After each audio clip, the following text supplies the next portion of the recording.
बात 1997 की है, जब कोस्टा रिका के गुआनाकास्ट कंजर्वेशन एरिया में दूसरे दिनों की तरह एक सनी डे था। वनस्पति और जानवरों की प्रजातियां फल फूल रही थी और वहां की खूबसूरती लुभाने वाली थी। लेकिन अचानक ही कई ट्रक होरिजन पर दिखाई दिए। उन्होंने पार्क के थ्रू अपना रास्ता ट्रैक किया और फिर उन्होंने सारे सामान को फेंक दिया जो वो ले जा रहे थे। उन्होंने सामान को एरिया के बीचों बीच फेंका और चले गए। देखने पर पता चला कि ये संतरे के छिलके थे। आने वाले साल में 1000 से ज्यादा ट्रक इस खूबसूरत साइट पर खाली किए गए, या फिर इस सुंदर जमीन पर 12,000 मैट्रिक टन संतरे के छिलके डंप किए गए। क्या इन ट्रकों के मालिक इस जमीन को बर्बाद करने की कोशिश कर रहे थे, या फिर इस सामान को यहाँ डालने के पीछे कोई और कारण था, या फिर इस जमीन पर कब्जा करने की प्लानिंग थी? आज इस वीडियो में इस अजीबोगरीब कहानी में हम गहराई से जाएंगे, जो कि है मानव बनाम प्रकृति की।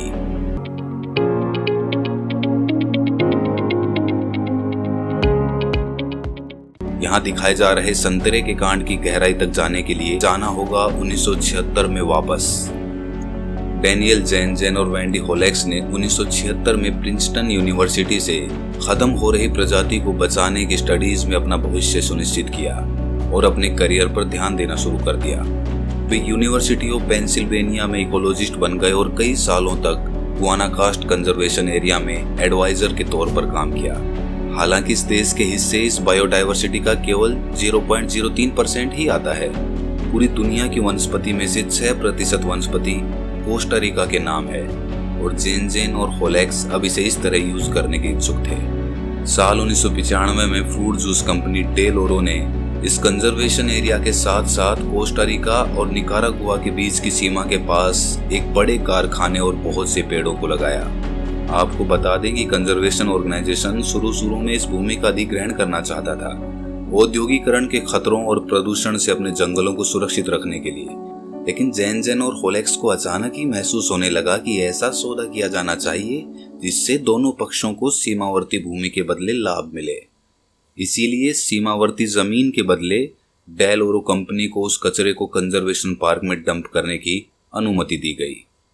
एक कॉरपोरेशन के कंजर्वेशन एरिया को डंप साइट में बदलने की इजाजत देने वाला ये सौदा पूरी तरह से इनसेन लग रहा था, यानी कि पागलपन था। लेकिन जेन और होलेक्स इस बात से आश्वस्त थे कि कुछ कमियों के बावजूद कंजर्वेशन ऑर्गेनाइजेशन के लिए इस सीमावर्ती क्षेत्र को अपने अंडर लेना इस डील को आगे बढ़ाने से पहले एक बहुत बड़ी जीत थी।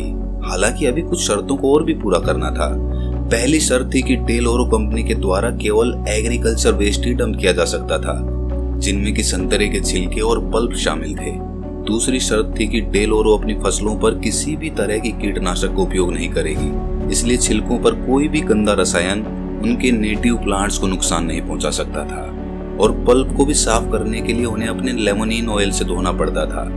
इस शर्त का पालन डेल ओरो कंपनी ने खुशी खुशी किया, क्योंकि वो तो उस ऑयल को घर में उपयोग करने के लिए दोबारा से बेच सकता था।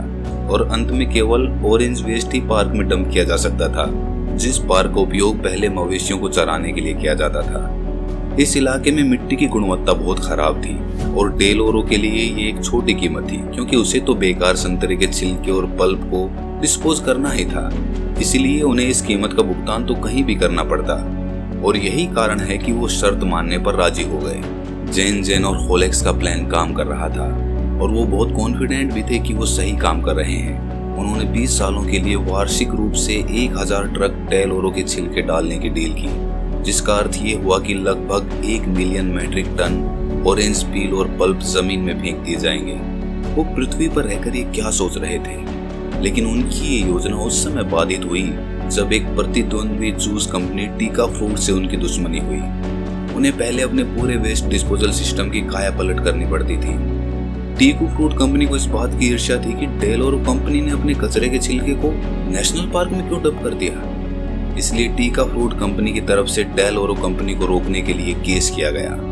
उन्होंने आरोप लगाया कि सड़ते गलते छिलके और मक्खियों के ढेर के साथ डंपिंग करना बहुत खतरनाक था। इसकी वजह से स्थानीय लोगों और वन्य जीवों के लिए काफी खतरा पैदा हो गया था। इतना ही नहीं, चारों ओर से मीडिया शुरू हो गया, जिसमें ये कहा जा रहा था कि ये ऑरेंज पील प्रोडक्ट नाम का प्रोजेक्ट राष्ट्रीय उद्यान यानी नेशनल पार्क को नष्ट कर रहा है। हालांकि ये सब एक परिकल्पना मात्र थी, लेकिन टीका फ्रूट के मार्केटिंग कैंपेन ने काम किया और पूरा देश डेल ओरो के खिलाफ हो गया। पब्लिक में इतना ज्यादा आक्रोश था कि कोस्टा रिका का केस सुप्रीम कोर्ट में खत्म होने के बावजूद इसके इन्वायरमेंटल ग्रुप जैसे कि रेन फॉरेस्ट ऑर्गेनाइजेशन ने प्रोजेक्ट को पारिस्थितिकी रूप से सुरक्षित होने का आश्वासन मांगा। सुप्रीम कोर्ट ने अंत में डेल ओरो के खिलाफ फैसला सुनाया। इसके बाद प्रोजेक्ट को बंद कर दिया गया, लेकिन 3 हेक्टेयर भूमि पर पहले से ही 12,000 मैट्रिक टन संतरे के छिलके पड़े रह गए। समय के साथ इस प्रोजेक्ट को पूरी तरह भुला दिया गया था, लेकिन 16 साल के बाद प्रिंसटन यूनिवर्सिटी के शोधकर्ताओं की एक टीम ने ऑरेंज पील एक्सपेरिमेंट के प्रयोग को पढ़ने के लिए साइट पर लौटने का फैसला किया कि आखिर हुआ क्या था। लेकिन जब टीम वहां पर पहुंची तो उन्होंने देखा कि जिस स्थान पर संतरे के छिलकों का ढेर था वो पूरी तरह से गायब हो चुके थे। टीम ने गायब हुए छिलकों के निशान खोजना शुरू किए तो वो घने अतिवृष्टि वाले वर्षावन में खो गए। उन्होंने वहां विशाल जंगल की लताओं में लिपटा हुआ एक पुराना पीला चिन्ह देखा। ये उसी स्टाइल का साइन था जिसका उपयोग रिसर्चर्स ने वर्षों पहले खराब गुणवत्ता वाली बंजर मिट्टी को लेबल करने के लिए किया था, जहां छिलकों को डाला गया था। क्षेत्र का निरीक्षण करने के पश्चात प्रिंसटन टीम ने 7 एकड़ एरिया के भीतर जमीन के ऊपर वनस्पति में 176% की अभूतपूर्व वृद्धि की खोज की। उन्होंने एक अंजीर को इतना बड़ा पाया कि उसके चारों ओर के तने को रैप करने के लिए 3 लोग लगे। रिसर्चर्स ने वहां एक टीरा नाम की प्रजाति को भी देखा, जो एक छोटे कुत्ते के आकार के समान था।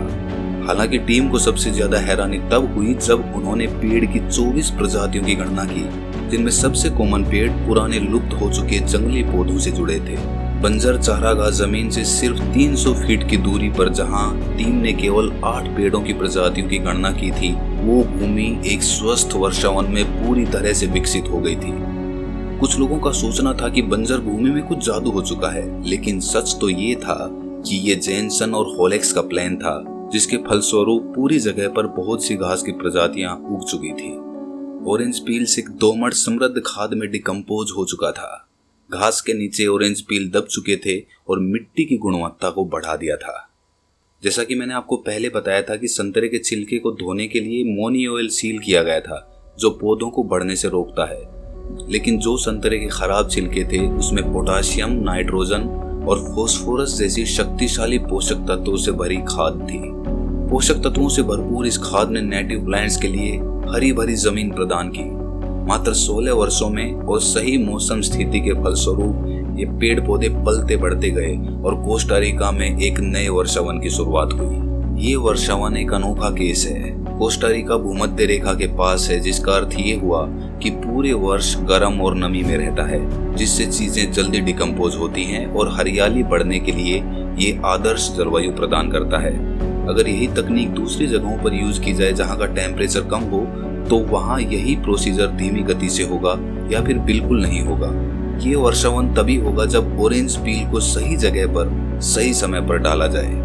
ऑरेंज पील को वैज्ञानिकों द्वारा अन्य उपयोगों के लिए भी देखा जा रहा है, जिसका चार्ज एक ऑरेंज बीटल एक्सप्लॉयटेशन कंपनी के पास है। सुनने में ये कंपनी एक सुपर विलेन सोसाइटी की तरह लगती है, लेकिन वो कोई क्राइम नहीं कर रहे हैं, बल्कि वो पूरी दुनिया को बचाने के लिए ऑरेंज पील का उपयोग करने के तरीके खोज रहे हैं। उन्होंने ऑरेंज पील को एक संभावित जैव ईंधन के रूप में या कहें जीवाश्म ईंधन के ग्रीन अल्टरनेटिव के रूप में उपयोग करने पर रिसर्च शुरू कर दी है, जो वर्तमान में हमारी कारों के लिए एक हरित विकल्प है और ये सिंगल यूज प्लास्टिक से उत्पन्न कचरे को कम कर सकता है। कंपनी का लक्ष्य है ऑरेंज पील को बायोप्लास्टिक की सामग्री के रूप में उपयोग करना, ताकि आप संतरे के पुराने छिलकों से बने प्लास्टिक बोतल से ऑरेंज जूस पी सकें। और ऑरेंज पील्स की दुनिया को बचाने की क्षमता यही नहीं रुकती, क्योंकि ग्रेनेडा यूनिवर्सिटी के शोधकर्ताओं ने छोड़े गए संतरे के छिलकों का उपयोग करके एक वेस्ट वाटर फिल्ट्रेशन मेथड के बारे में जाना है। पील के केमिकल मेकअप का मतलब है कि ये विषाक्त पदार्थों को फिल्टर कर सकते हैं, जैसे कि अमोनिया, जिससे पानी शुद्ध होगा और पीने के लिए सुरक्षित बनेगा। ये करोड़ों लोगों के जीवन को सुरक्षित कर सकता है और ये सुनिश्चित करा सकता है कि उनके पास साफ सुथरा पानी पीने के लिए है। तो चलिए बढ़ते हैं अपने अगले ट्रांसफॉर्मेशन की तरफ, जो कि है रेन फॉरेस्ट कैफे। एक कप गर्म कॉफी सुबह जगाने के लिए सबसे अच्छा ऑप्शन है, लेकिन यहाँ हम अकेले नहीं हैं जो इसको पसंद करते हैं। हमारी तरह जंगलों को भी कॉफी बहुत पसंद है। हवाई यूनिवर्सिटी के कुछ लोगों ने ये देखने के लिए कॉफी का प्रशिक्षण करने का फैसला किया कि क्या ये कम वर्षावन को बहाल कर सकता है। अब पेड़ तो बहुत कॉफी पी सकते हैं, तो एक वर्षावन को उगाने के लिए बहुत कॉफी चाहिए। शोधकर्ता कॉफी के वेस्ट का इस्तेमाल कर रहे थे। अधिकतर लोग सोचते हैं कि कॉफी एक बीन होती है, जबकि वास्तव में ये शुरुआत में एक बेरी होती है, जिसे हार्वेस्ट करने के बाद 50% खराब हो जाती है, इसलिए उसे फेंक दिया जाता है। लेकिन इस बार शोधकर्ताओं ने इस वेस्ट को इकट्ठा किया और 2018 में स्टडी कंडक्ट की गई और इन कॉफी बीन्स को एक बंजर भूमि में डिपॉजिट किया गया। सालों से इस जमीन का इस्तेमाल मवेशियों को चराने के लिए होता था और इस जमीन पर चारों तरफ घास ही घास थी जो 16 फीट तक लंबी हो चुकी थी। इतनी लंबी लंबी घास की वजह से प्रकाश वहां के स्थानीय पौधों पर नहीं आ पाता था, जिस वजह से उनकी वृद्धि नहीं हो पाती थी। इसलिए इससे उबरने के लिए शोधकर्ताओं द्वारा कॉफी बीन का वेस्ट इस घास के ऊपर बिखेरा गया। इन वेस्ट पत्तों को चिकना कर दिया गया और इस कारण कंपोस्टिंग प्रक्रिया से उत्पन्न कभी ना हटने वाली इन बड़ी बड़ी घास के रूट सिस्टम को नष्ट कर दिया। कंपोस्ट सिस्टम से पैदा हुई गर्मी ने इस घास की जड़ों को खत्म कर दिया। इतना ही नहीं बल्कि कॉफी बीन्स और डिकम्पोस्ट घास के साथ मिक्स होने से जमीन में पोषक तत्वों की भरपूर मात्रा हो गई, जो मिट्टी को पौधों के अनुकूल बनाती है और पौधों की वृद्धि के लिए आदर्श परिस्थितियां बना दी। पौधों को अनुकूल वातावरण मिला और 2 सालों के बाद रिसर्चर्स ने पाया कि जो जमीन बंजर थी वो 80% नए पौधों से भर चुकी थी, जिनमें से कुछ पौधों की लंबाई 15 फीट तक थी। ये वो वन्य पौधे थे जो 60 फीट तक बढ़ने की क्षमता रखते थे।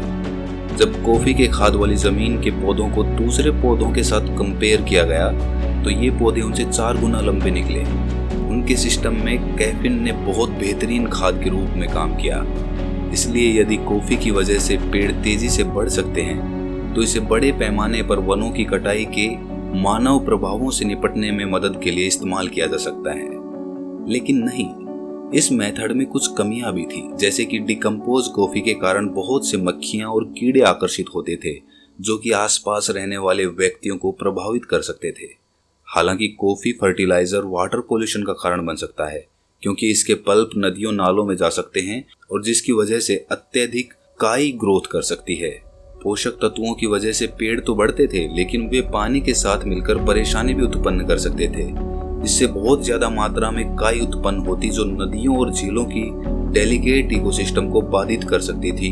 और इतना ही नहीं, कॉफी पल्प में हानिकारक पेस्टिसाइड्स हो सकते हैं और हमारे जलमार्ग को प्रदूषित कर सकते हैं। इसलिए कॉफी फर्टिलाइजेशन फायदेमंद तो है, लेकिन अगर इसका उपयोग मॉडरेशन में किया जाए तो अगर हम राइट बैलेंस सीख गए तो हम विश्व के रेन फॉरेस्ट को खूबसूरत जरूर बना पाएंगे। अगर हमारी ये वीडियो आपको पसंद आई तो इसे लाइक कर दें और चैनल को सब्सक्राइब कर लें। प्रकृति को बचाने की मुहिम में हम एक और वीडियो लाने वाले हैं, जिसमें चीन की ग्रेट ग्रीन वॉल के बारे में बताया गया है कि कैसे बढ़ते हुए रेगिस्तान को रोकने के लिए चीन ने एक हरे पेड़ों की दीवार खड़ी कर दी।